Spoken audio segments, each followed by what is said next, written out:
You may proceed. Honorable Speaker, the video we are about to play, and I'm responding to the concern that was raised, is not to demonstrate that the circumstances were that it was not possible to hold a sitting. Our position is that there was a sitting of the Assembly. However, due to the violence and the disruption, and I don't want to go to affidavits, Honorable Speaker, because that's a matter of evidence, as Senator Mtata submits.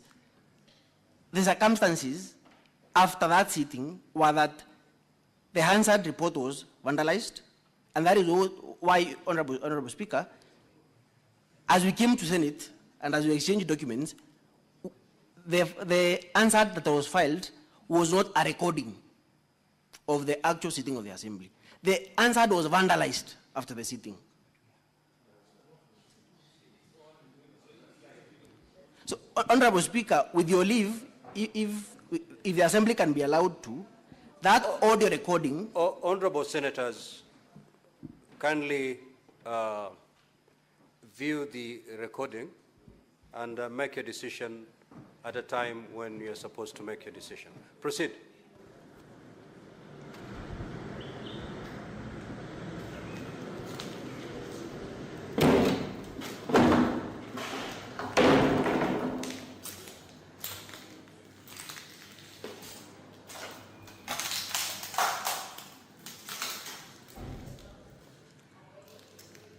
Jigi in the boardroom, hakuna kitu ndani boardroom. Boardroom imesafirishwa.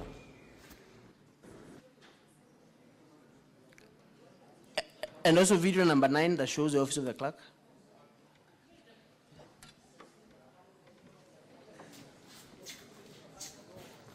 The clerk, anaiko sawa.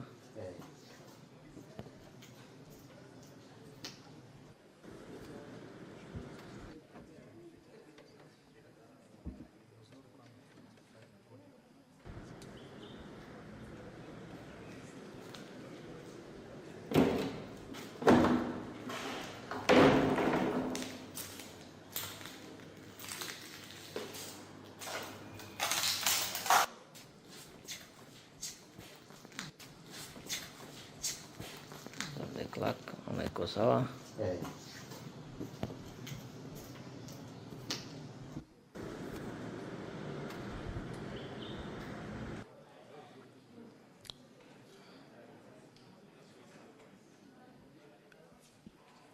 Those are the two videos, Honorable Speaker. My final comment on that issue, Honorable Speaker, is that this violence and mayhem at the Assembly was perpetrated by the governor. We will be calling witnesses and lead them in evidence in support of that submission.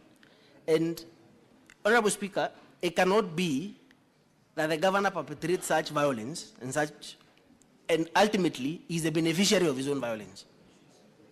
He cannot benefit from his own mischief, Honorable Speaker. That is the entire point you are making, and that was the importance of showing those two videos. And finally, Honorable Speaker, can I get directions on whether that the audio Hansard can be filed with the office of the clerk? The Speaker has just availed it to me. Absolutely.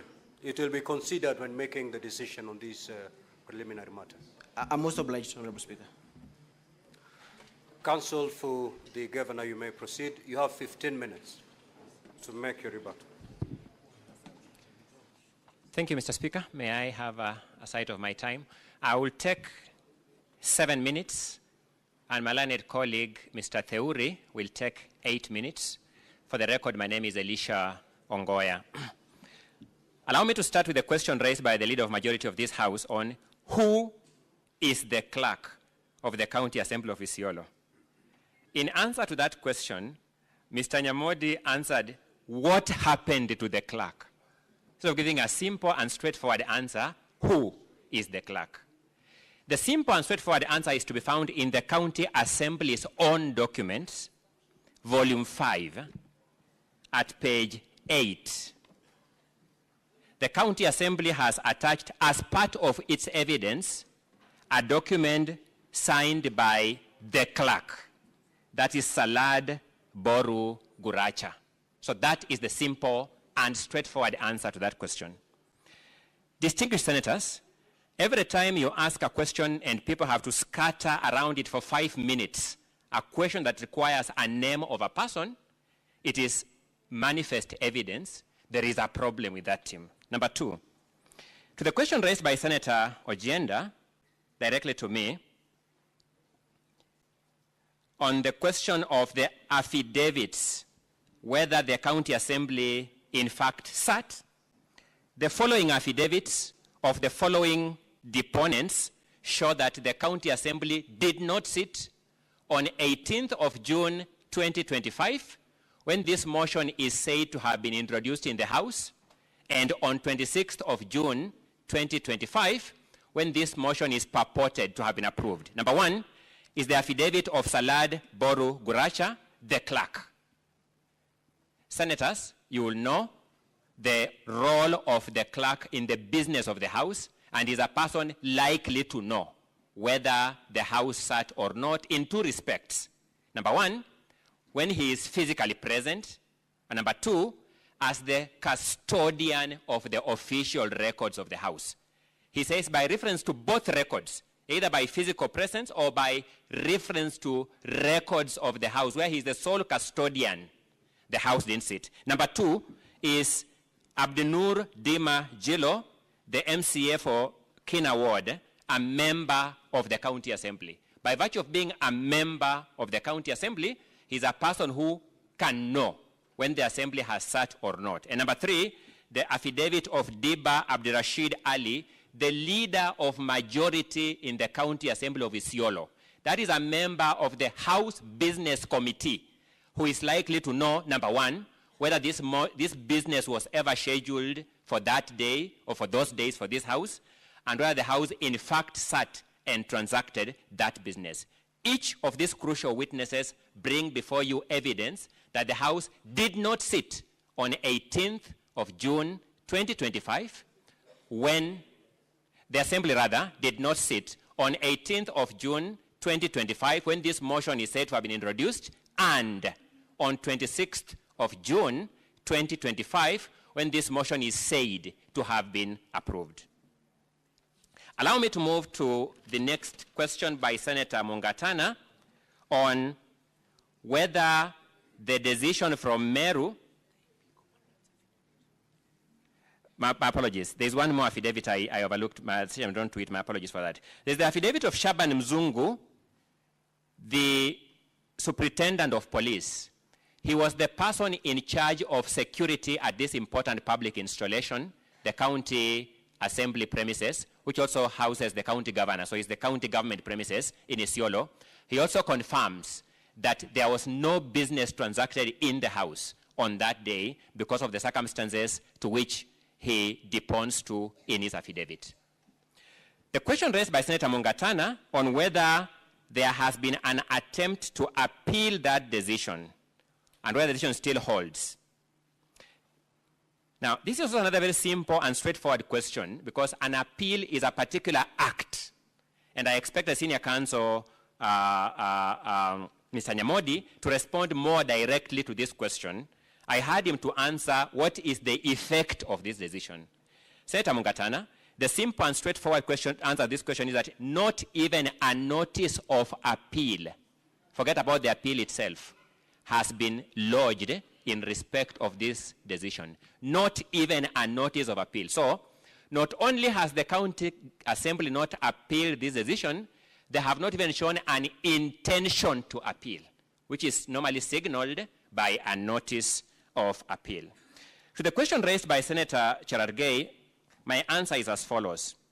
This was not a conservatory order. This House has historically had issues with conservatory orders granted ex parte.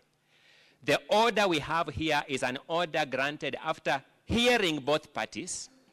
In fact, when you look at the record of the ruling of the court narrates the order of events, the assembly lawyers were even given time to go to their clients and take instructions and come back and address themselves. So this was an order made after hearing both parties to the dispute, and this is what distinguishes this from the other conservatory orders, that this House has had occasion to deal with in the past. Senator Wambua asks us another straightforward question.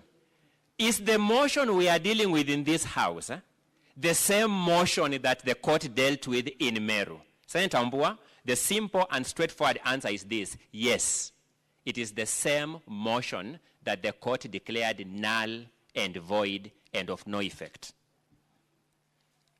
Senator Sigei asks an important question about validity of this motion. Senator Sigei, our answer is as follows. The deficiency of this motion is on multiple grounds, broadly two. One, there is an order of court declaring it null and void. And when it's declared null and void, it is not a valid motion. Number two, it is a piece of paper, as I told you earlier. It is a piece of paper because even for this House, this distinguished Senate, for a motion to be said to be a motion, it must go through the procedures known to the Constitution and the standing orders, be voted upon, and be a resultant motion. It cannot be proper, even for this House, for the Speaker and a few members to sit somewhere outside this House, craft material that look like Hansard, and say this is a motion. So it becomes invalid. And the video that has just been played and the submission of counsel prior to playing that video confirms this more than ever before. Counsel says that the Hansard was completely vandalized and therefore they could not produce a Hansard, which begs the question, the material they have presented before you purporting to be Hansards, where did they get them from? That is not a legitimate origin of a valid motion of a House. Senator Kavindu, you raised an important question. Is it right for the Senate to go against an order of court? Court orders generally involve two disputants, whether it is in a public interest matter like this, a matrimonial case, whatever case it involves two disputants. It is never right for any person to disregard a court order with abandon. We are all consumers of legal judicial services one way or another. And on that day when we get a court order in our favor, we desire a country where that order means something. And therefore, that will be my answer to your question. To Senator Karen Nyamu, whether all the procedural steps were met, no. Procedural steps were not met. The motion was not tabled. The motion was not debated. The question was not put. There was no sitting of an assembly. And therefore, there could have been no resultant motion underpinning this, whatever has been brought before you. Allow me, in the interest of time, to then invite my learned colleague, Mr. Eric Theuri, to continue with the responses to the various questions. And thank you for your audience.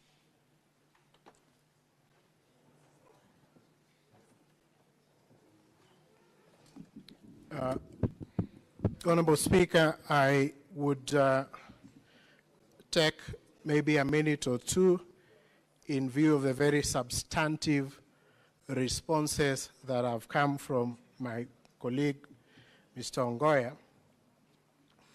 I think the only question I have is one that was posed by Senator Karungo.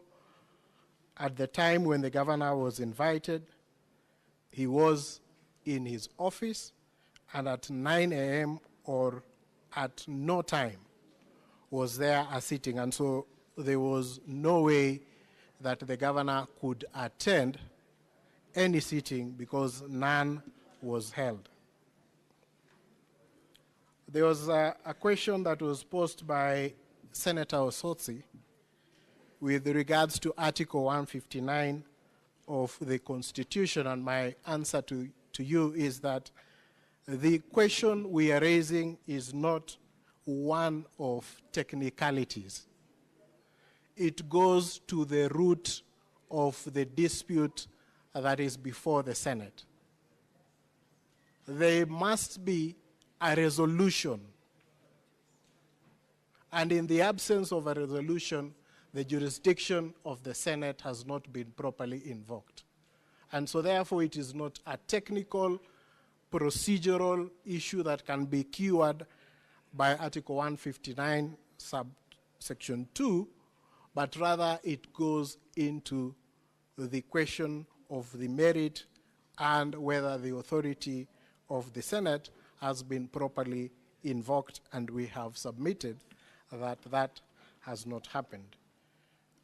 I think those perhaps are just the only questions that had not been responded to and posed to our side. But, honorable senators, let me just remind you that the question with regards to the sitting is one that is extremely critical, and our position still remains that there was no valid sitting of the 18th or the 26th, and that is abundantly clear when you listen to the responses that are coming from the Assembly. You do not know on which side of the mouth they are speaking from. In one instance, the Hansard was destroyed. In another instance, the Hansard is a true record of the reflection of the proceedings that were held in the House. And so that question is the question that we have submitted on, and we urge this Honorable Senate to find that there are no proceedings known in law, and so therefore there cannot be a resolution that has been presented to this Honorable Senate to deliberate on. I rest.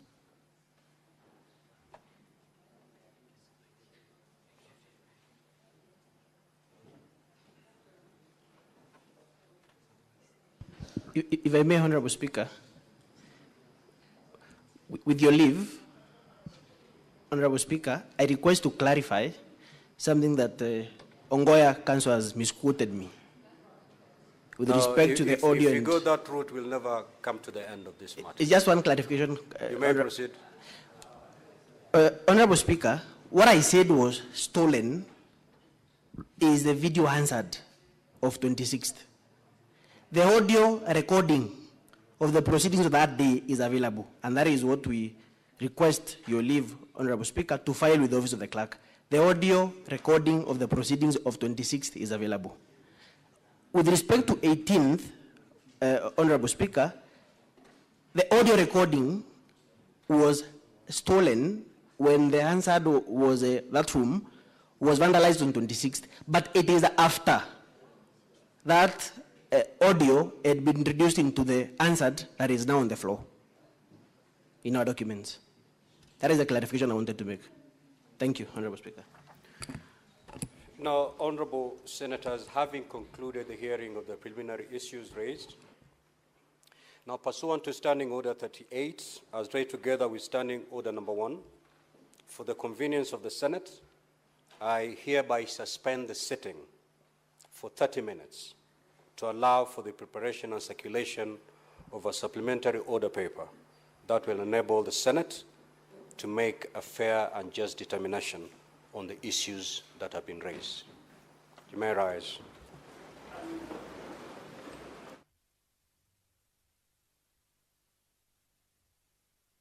Well, that is the directive by the Speaker, a suspension of 30 minutes to allow for the circulation of supplementary order paper.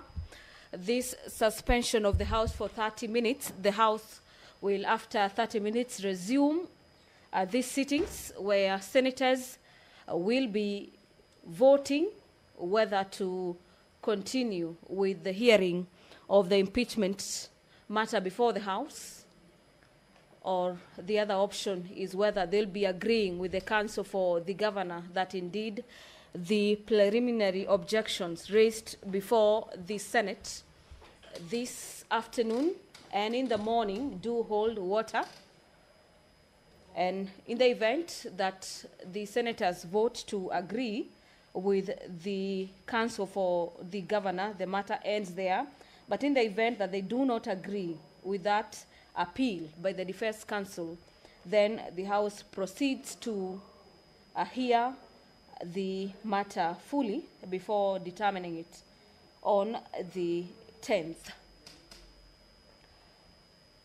So, as the Speaker walks out of the chamber, closely followed by the members of the Senate. Allow me to take you back to the broadcasting house for our normal programming. We'll be resuming